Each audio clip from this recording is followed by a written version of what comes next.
आच्छा दिनै जोंहा भेरगाव जिल्ला बिपिएफ दोलोनि जोंनि जिल्लानि आन्दाराव मोनबा ब्लक कमिटि दङ गासैबो ओनसोलनिफ्राय बेहाय जोंनि बिपिएफ दोलोनि केबल कर्मिफोरा जमा जादों आरो बेहाय जोंनि आफादगिरि जोंनि सेन्ट्रेल कमिटिनि आफादगिरि लोगोसे बिटिसिनि चिफ हाग्रामा महिलारि बिथाङा फैदोंमोन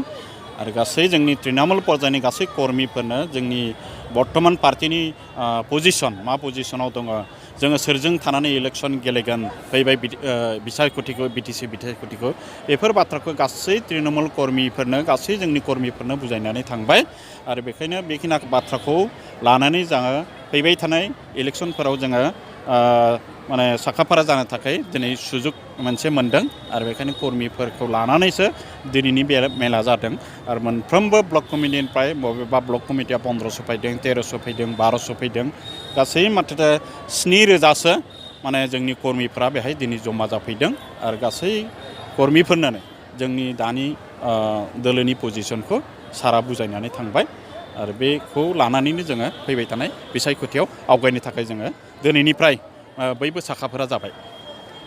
जयेन्टजोंबो बिदि सोरजों जयेन्टलि बिदि इलेक्शन गेलेनो नागिरदों जोङो स्पष्ट दायो माने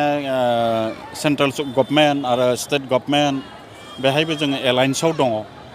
बिसेस भाबे स्टेट गभर्नमेन्टआव जोङो बिजेपि एजिपि आरो बिपिएफ दोलो बे मोनथाम दोलोआ सरकार बानायनानै दङ दा बे बिटिसि इलेक्शनाव बे मोनथामनि गेजेराव जोङो माने बुजापुरा थालायगोन आरो बिनि गेजेराव हयथ' बिजेपिनो खैथामान सिट हगारना होगोन एजिपिनो मोनसे मोननै हगारना होगोन बिदि चिन्ता सरसाया इतिमध्ये गोजौ लेभेलाव रायलायनानै थिग थाक जाजोब्बाय बाखि बिजेपिनो 6टासो हगारना होनाय जागोन बा एजिपिनो मोननैसो हगारना होनाय जागोन बाखिखिना गासैबो समस्थियाव 40टानि गेजेराव गासैबो समस्थियाव जोंनि बिपिएफ दोलोनिफ्रायनो केन्डिडेट होगोन आरो निस्सय जों आसा खालामदों एबारबो हाग्रामा महिलारिनि दैदेननायावनो एबारबो नेक्स्ट सरकारा बिटिसि सरकारखौ जों दाफुंनो हागोन बिटिसिनि चिफ हाग्रामा महिलारि बिथाङा माने एनडिएफबिखौ लानानै खोथा बुंबाय थादों माने एलायन्सनि खोथा बेयाव एनडिएफबिनि खोथाया बिदि एलायन्सनि खोथा नङा एनडिएफबिनि समस्याखौ समाधान खालामनो थाखाय मोनसे राजनितिक माने अनसुंथाइनि गोनांथि जादोंमोन एनडिएफबिनो बिथांमोना बिथांखौ हमफायबाय मोनसे चेनेलनि प्रपार चेनेलनि गेजेरजों आवगायोब्ला टक जागासिनो दङ एनडिएफबिजों केन्द्र सरकार स्टेट सरकार किन्तु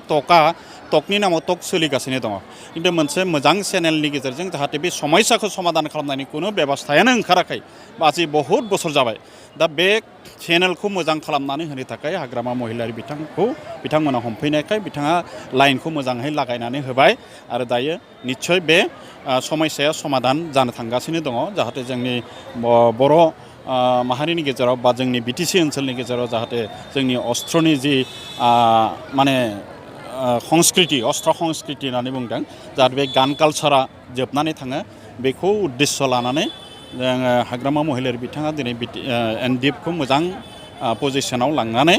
मोनसे मोजां आन्डारस्टेन्डिंनि गेजेरजों जाहाथे समस्याखौ समाधान खालामनो हायो बेखौसो नाजागासिनो दङ निस्सय इलेक्शनफोराव हयथ' सुजुग सुबिदा थालायबा मोनसे आन्डारस्टेन्डिंनि गेजेराव बिथांमोनाबो जोंखौ सहाय खालामगोन बेयाव बुंनांगौ जेबो गैया बर' रायजो दाबिनायाव माने बिपिएफ सरकारा जे नेवसिना दङ बेखौ बिपिएफथ' दिनै माने जन्म लोगोनिफ्राय बे बिटिसिखौनो जिहेतु सालायगासिनो दङ बिटिसि गभर्नमेन्टआव थानायनि उनाव जोङो जोंनि बे रोखोम जोंनि दोलोआव बे रोखोम डिमान्डबो खालामाखै आरो बे हिसाबै जोङो बे बड' रायजोनि खोथाया आलादा खोथा बे राजनितिक भाबे गुबुन गुबुन जातीय संगठनफोरा खालामबाय थादों किन्तु राजनितिक दोलो हिसाबै जोङो दिनैसिम बे बड' रायजोनि थाखाय बे रोखोम संग्रामबो खालामाखै आरो हयथ' उनावबो संग्राम खालामनाय नङा